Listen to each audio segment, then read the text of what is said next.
Good afternoon, and the topic of today is how early should children start learning about their country? Now that's a rather absurd question. What should children be learning about, if not about their country? So I'm going to say that I think it's much more interesting to talk about a slightly different issue. What is it that children should be taught? And in what medium should they be taught? Now, if you're going to go and teach children about their country, the most obvious things to teach them is obviously about the history and geography and culture of their country. Unfortunately, most of what is there being taught by our school system curriculums is not even our history or geography. In fact, as I will discuss, much of the history books that we have today is the history of our foreign invaders. Now, the problem is, much of the history books that you now read is first and foremost not the history of India at all. It's the history of Delhi and of the dynasties that have ruled Delhi all the way to the present. So, you don't learn the history at all. If you are not from this part of the country, most likely you have never heard of the Cholas, you've not heard of the Pallavas, you've probably never heard of the great Vijayanagar Empire at all. If it hadn't been for Bajirao Mastani, many people here would never have heard of Bajirao, who was one of the greatest generals of Indian history. And incidentally, he was not the kind of person who would drown himself like a lovelorn Romeo. If you hadn't been from Assam, you would probably never have heard of Lachit Borphukan, the great Ahom general, who at the height of the Mughal Empire destroyed Aurangzeb's army and sank it into the Brahmaputra. Now this is really the history of India, not the history of the Delhi Sultanate. So, first and foremost, we need to write the history of India. And there are many histories of India. But of course, it is impractical to teach every single version of history, but at least let us begin to write our own history. Because the history that we are writing, as I mentioned, is not our history at all, but the history of foreign invasions. And it was deliberately over hundreds of years of being ruled by these foreign invaders, our history was edited in order to clearly show us as being continuous losers. So we are taught about the three battles of Panipat, we are taught about the Battle of Plassey, but we are never taught about the battles we won. And believe you me, the reason our civilization is still alive is because we won many of these battles and saved our civilization by spilling a lot of blood. This is why, unless you happen to be from southern Kerala, you would probably never have heard of Martanda Varma or of the fact that at the Battle of Kolachal in the early 18th century, Martanda Varma defeated what was then the greatest maritime power in the world, the Dutch East India Company. Now, the Dutch East India Company in the early 18th century had conquered what is now Indonesia. They had taken over southern Africa. They had taken over Sri Lanka. And they were going to now take over India. And if it hadn't been for Martanda Varma and his victory at the Battle of Kolachal, I would have been giving this speech in Dutch. And yet, almost nobody knows about him. And I can keep going on for several hours with example after example after example, which have been edited out systematically out of our history. In fact, it's a part of the colonial process to tell us that we owed everything to these coming invaders.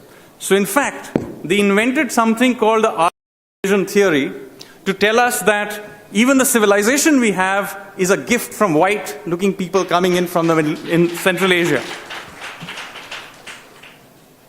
There is actually no archaeological evidence for this Aryan invasion. There is no genetic evidence. There is no text ever said anything about it. And yet we continue to perpetuate it. Why? Because the British wanted to tell us that their ruling our country was simply a matter of giving us a civilizational, a software update, and that they should continue to rule us forever because we should be so grateful that they were giving us this software update.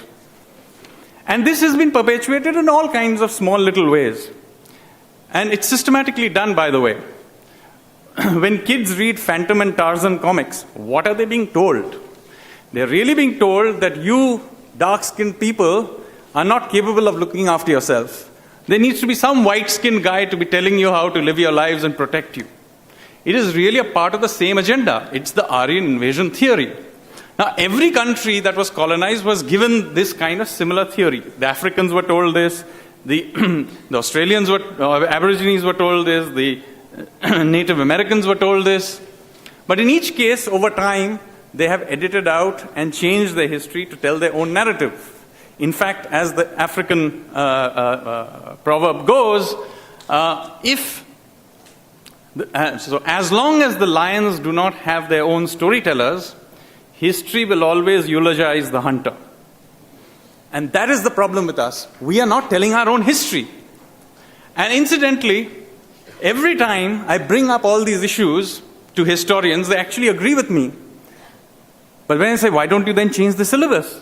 I say, oh, no, we can't do this under this government because if we do this, they will introduce right-wing biases into the textbooks. Oh, really? So is that the excuse for carrying on perpetuating colonial-era biases, Nehruvian-era biases, Marxist biases? What we need is a real debate about the evidence. Of course, there can be a multiplicity of views on it. I agree with Professor Vishwanathan. But let us be very clear. We are allowed our opinions. We are not allowed our facts. Now, that is not the only problem with our education system. When we are talking about a more Indian education, obviously a very important part of that has got to be Indian languages. And I'm afraid to say that Indian language curriculums and Indian language literature generally is dying. And you know why it is dying? Because almost everything in our textbooks is hopelessly outdated. I mean, you go to any textbook in any Indian language, and I can't claim for Tamil, but I can tell you this for certainly the languages I can read, Hindi and Bengali. Almost all the literature that is taught is stuck somewhere in the 1930s, 40s, 50s. At most, they will get to the 70s. And here we are in the second half of the second decade of the 21st century, and you read our textbooks.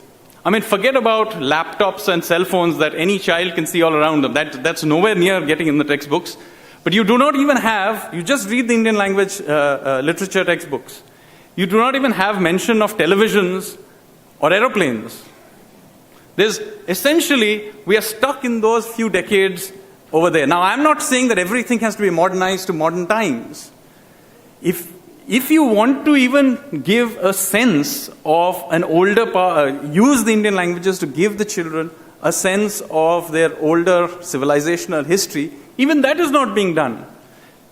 Because if you read the textbooks, very few of them will be a way of conveying, for example, the great literature of the past. So it is very possible to grow up in India and be taught Shakespeare. At least in the elite schools, you'll be taught Shakespeare. But it's very, very likely you would not have read any of the great writers in Sanskrit or Tamil or other classical languages that are there. So it's very likely you know more about Macbeth than about Shakuntala or about the epics. And the reason is that it is systematically been knocked out of the curriculum.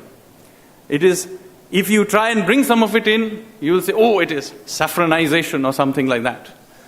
But in fact, it is none of that. You're neither teaching the old, nor are you modernizing it. All you're doing is perpetuating 1950s, 60s literature. And why is that happening? Because all of Indian languages have unfortunately come under the control of these great academies, which are dominated by these patriarchs, who think that India is still stuck in their childhood or in the time when they wrote their great works. Now, Bengali, for example, the language that is my mother tongue, used to have a great tradition of writing science fiction. of writing detective novels, of writing all kinds of interesting new stuff. And today, it has been reduced to becoming the language of boring art films. Why? Because of this official system of, and I have been witness myself to it through as growing up in Calcutta, how much of this was created, brought under the control of these sort of thought controllers, so much so that even the great works of people like Rabindranath Tagore were not allowed to be performed in anything but the officially sanctioned way. So you had this bizarre situation that you could have if you actually did a play by Tagore or sang a song by Tagore, your program could be shut down because you did not follow the official sanctioned way of doing it. And this is the kind of thought control that was there. And now, when I hear about some of those same people who are imposing these sorts of controls, returning their awards because of intolerance, all I have to say, it's ridiculous. So, what I am arguing for is, yes, we need plurality. Yes, we need new material. Yes, we need to indigenize. But what we first of all need is to agree that there is a serious problem with the existing curriculum, and by simply throwing it up and say, oh, it's all bad and let's all childhood be happy, where the fact is, you've got to have some standardization, you've got to have some modernization. Otherwise, what you will have is a perpetuation of the same mess that we have now. So I think we need a reasonable national debate on this whole issue. With that, I'm going to stop.